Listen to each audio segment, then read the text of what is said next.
No, who? Jay Crowder is not happy today. This is because at the Garden last night, there were a few audible cheers for Utah forward Gordon Hayward during the introductions. Hey, maybe the Celtics faithful really like Hayward's hair. More likely, they're aware that Hayward is set to become a free agent this summer.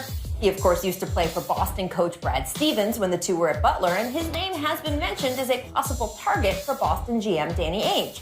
This is not the first time Celtics fans have cheered for an opposing player who they would like to become one of their own. They gave an extremely friendly reception to Kevin Durant last year. But last night, well, it set Crowder off. He played angry, scoring 21 points on 6 of 8 shooting. Later, he said, quote, "I heard the cheering before the game. I didn't like that at all. I thought that was a sign of disrespect to me from the fans." And then, just in case somebody missed the message, he also took to Twitter. First came this tweet. "Home fans cheering for the opposing players now. Aw, man, shaking my head." I read that in capital letters. I thought that was pretty good there. When one fan wrote him back saying, "Hey, welcome to Boston, love it or leave it," he replied back, "I have no problem leaving it." He also retweeted another fan who told him to come back to Dallas, the team that drafted him. And he also started following on Twitter the Orlando Magic, a team that's tried to trade for him in the past. Now, by this morning, Crowder had erased a couple of those tweets, but he did leave up the original one. And look, Crowder has every right to be angry over anything he wants to be angry about. There is a grand tradition in the NBA of players taking very small slights, blowing them up to red alert levels to use them as motivation. And let's not forget that Crowder is someone who had to fight his way to being a starter in the first place, and if Hayward ever did come to Boston, it's Crowder's job he'd likely take. All that being said, once Crowder got to the Twitter stage of his evening, that's where it got to be too much for me. There is a difference between being motivated and throwing a temper tantrum, and that's exactly what it looked like. Let's not pretend the fans involved here insulted Crowder's mama. They want good players to come to their team, and if Crowder thinks he's better than anyone else the Celtics could get, his best recourse is just to keep showing that on the floor, not start attacking fans with his keyboard. So, guys, that's how I felt reading all of that stuff. Kareem, how did you feel? I think that the players really should leave the fans alone for the most part, because you never know what you're going to get out there. Anybody can come and sit in the stands. Can't win that battle. Yeah, that's right. So you should have a little bit of wisdom there and just keep your distance and just say the things that you can safely deal with and handle if they become an issue. Here's the deal, guys. Leave it to me, all right? Let's just be honest. Okay. There's some history with Hayward and Stevenson, right? Yeah.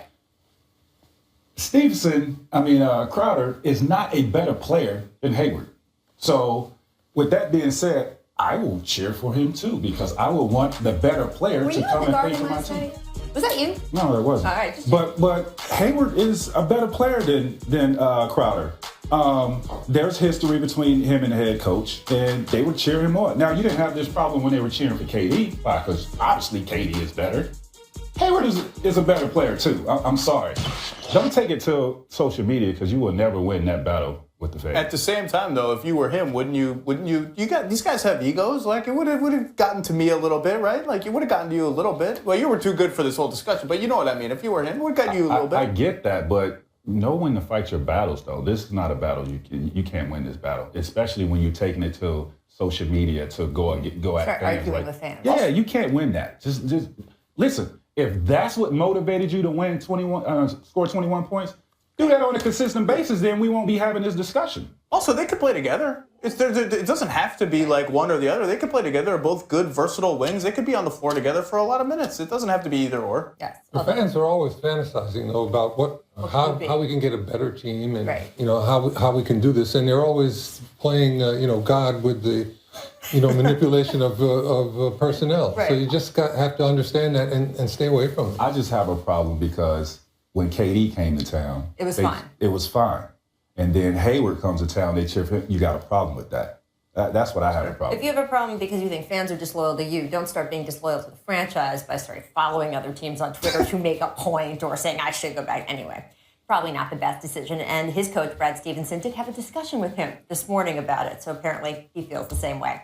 All right, let's talk about another team in the East. Guess who made the cover of Sports Illustrated this week? Yep, Giannis Antetokounmpo got the Lee Jenkins treatment, and there is a bunch of great quotes in the story. One that stuck out, though, was Giannis saying he could be in Milwaukee 20 years, and then also, quote, to make the next step, I've learned you need a little cockiness inside you. I can be a little cocky, he said. I've definitely become more serious. I have a franchise on my shoulders. Tracy, how far do you think Giannis can carry the Bucks? Because we know, obviously, he is their franchise player right now. He's talking about 20 years. Is this a franchise-defining player? He is a franchise player, no doubt about that. This kid is next. I mean, he has unbelievable talent. He reminds me a little bit of KD and Westbrook a little bit, with his explosiveness, as Westbrook, and just his length and being able to maneuver like KD. Now, if he develops a jumper, he's going to be scary. But as great as he is at this point, being 22 years old, it doesn't matter.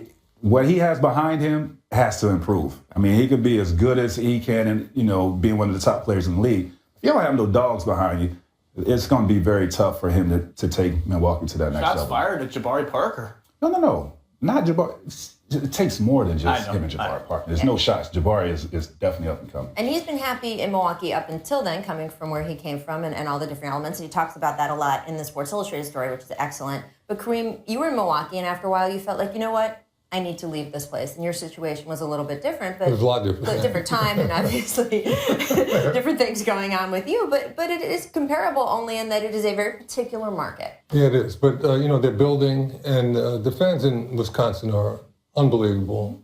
I mean, I've had experiences there with the fans. I'm still having experiences with Bucks fans because you keep running into them all over the place, and they tell me about games they watched back in the 70s. It's incredible. Yeah. I mean, he's getting such a great reception there. And it's funny, Bucks fans have been sort of a little bit at his back. They're like, the national media doesn't talk about Giannis as much. We've talked about him every single day this week on the show. He's on the cover of SI now. He is getting his now due, I think, in the NBA, right? You forget the media hates everything. I will say this. We spent the entire summer offseason. Who is the next generational superstar in the NBA? Is it Karl Anthony Towns? Is it Anthony Davis? Is it maybe Kristaps Porzingis? It's this guy. Yes. Right. He is going to be the best player out of all those guys, and partly because, if you're a big guy, you can speak to this in the modern game. It's like you need someone to pass you the ball. It's harder to get into the post today than it was when you played. Like, Giannis doesn't need that. He's going to have the ball in his hands right from the start. But, the thing I like about him is the way he finds people that are wide. They don't even know they're open. He finds them and gets them the ball. Olajuwon's is his biggest fan. He's Nigerian. Yep. And Olajuwon's his biggest fan. He said, Kareem, you heard of Antetokounmpo? But I got the chance to see him play, and he's everything that they want up there in Wisconsin. I wish him well. I like that he's your personal scout. Only Kareem gets Hakeem Olajuwon as a personal scout. Hey, it's important to keep up on these things. I do want to discuss the Dallas Mavericks, who have an issue on their hands, people. They're winning. Okay, they're not the Warriors exactly, but they have won 4 of their last 7. They're not out of playoff contention here, and why is this a problem, you ask? Well, as the Mavericks stumbled through the first part of the season, the feeling in Dallas was that they would likely finish with a lottery pick, finally be in a position to draft a successor to Dirk Nowitzki. But they haven't had luck doing that in free agency. They've been trying for the past 5 years. Guys have not wanted to come there, so the draft could really be their shot. But now they're winning at least a little. Zach, I mean, look, what is the best approach here for the Mavericks? Because it's hard to, you don't want to waste Dirk's final year or two. They're going to try and win. Like, more power to them. They got a veteran team. They have one of the 10 or 15 greatest players of all time. They're going to try to win. They're 5 games out in the loss column. They got to jump over a whole bunch of teams, probably no matter how hard they try, even though their schedule's about to get really easy after playing the toughest schedule in the league so far. They're probably not going to make the playoffs. They're still probably going to pick 6th, 7th, 8th, 5th, somewhere in there. That's just how it's going to be. What do you think that they should do, Kareem? That's a hard thing because, the players want to win. Mm-hmm. They want to win every game. They want every time they step out on the court. And it's up to the people in management to try to deal themselves a better hand. So, it depends on what they want to do. And that's usually decided behind closed doors. Yeah, if I'm a player, I'm not embracing, trying to tank. Not at all. I mean, we want to win. We understand the circumstance what happened in the beginning of the season. We wasn't healthy. We didn't have our whole team. Now we're coming to complete, and we're starting to win ball games. Found out how good we can really be. So let's give it a shot. If you look at guys, the top 5 guys that are coming out of college for this year that are projected, I don't see nobody replacing Dirk Nowitzki to be a franchise player. I mean, these guys are good college players, but I don't see nobody coming in. If we was to tank and have a number 1 pick and be able to get these 5 guys to replace Dirk Nowitzki. I don't know. Fultz posted an Instagram picture of himself the other day, like touching the scoreboard in his gym. That was pretty cool. I know that's not the NBA game. There is now more incentive, though, for teams to tank. The new CBA, because it will lock players in for even longer than it has in previous years. You're talking about teams that if you get that generational superstar, he's probably going to be with your franchise for at least a decade. For sure. I mean, the NBA doesn't want to talk about that, but the new CBA absolutely incentivizes people. It's not a huge change, but it moves the needle a little bit towards, like, if I can get this guy and keep him for his whole career, like, I should probably try and get him. And this draft is pretty heavy on point guards, and Dallas is one of the only teams that doesn't really have a long-term answer there. So, we'll see what happens. If the injury thing is the wild card, right? Like, there's no guarantee they stay healthy from now on, and that could tank their season. See, I knew what the 2 players on that side of the table were going to say. I never want to lose. Never want to lose. We have the worst defense in the NBA. That's the bottom line. It's embarrassing how we go out there and attempt to defend every night. And that's something that we have to try to fix as soon as possible because it's at an all-time low right now, and that is a huge concern of mine. We have the worst defense in the NBA. That was embarrassing. That was Mike Malone ripping the Nuggets D after last night's home loss to the Kings. And we are back with Kareem Abdul-Jabbar, Tracy McGrady, and Zach Lowe. I had to go out of order there because it's Kareem. So. You don't have to say my name compared to these guys. Right, just do the show. Tracy, what do you think? It's Kareem Abdul-Jabbar. It is. What do you think? You've been in the position of having a coach try to rip the team to motivate you. Does it actually work? No. Okay. It doesn't work. I mean, here's the deal.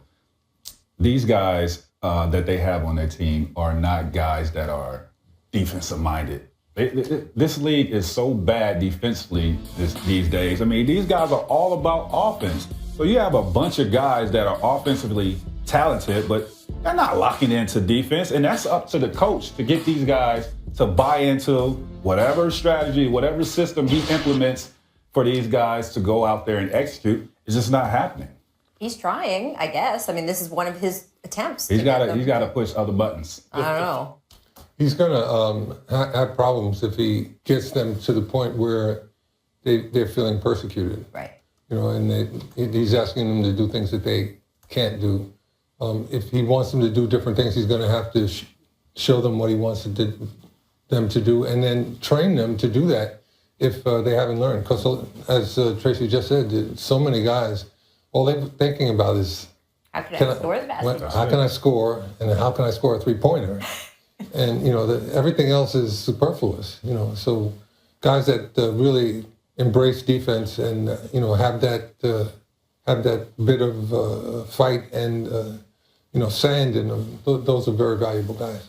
Funny thing is, I was in Oakland to watch their game with the Warriors, and all they were doing that night, Denver was complaining about the schedule. They had to go back to Denver on a back-to-back. The Kings were already there sleeping in their hotels in Denver. Right. Oh, we're going to get a schedule loss. And then they lose, and it's like, you stink at defense. Right. The players stink. Everyone stinks. We stink. I missed the schedule. I also think Mike Malone justifiably has a little thing about the Kings. Yes, so clearly. I think that may have been sticking in his craw a little bit. To win. Yeah, I mean, he really wanted that one. This team has had defensive lapses over the years, and they've gone through that with several different coaches, right? So they also have a built-in home advantage playing at altitude.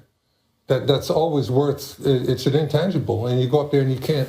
For the first 5 or 6 days, I know guys that played up there, and if they went on a long road trip, and like they went for a 10 or 12-day road trip, they come back, they couldn't. Really? Yeah. That's amazing. Oh, it's tough. It's tough going up there. It is. It takes 4 or 5 days to That's acclimate. what's so surprising that, these guys don't play that well at home because they have a huge advantage over everybody that comes in there. Nobody can match. No. When they're good, a road back-to-back in Denver is like an automatic loss for the other team when the Nuggets are good. Yeah, we're not seeing that all the time.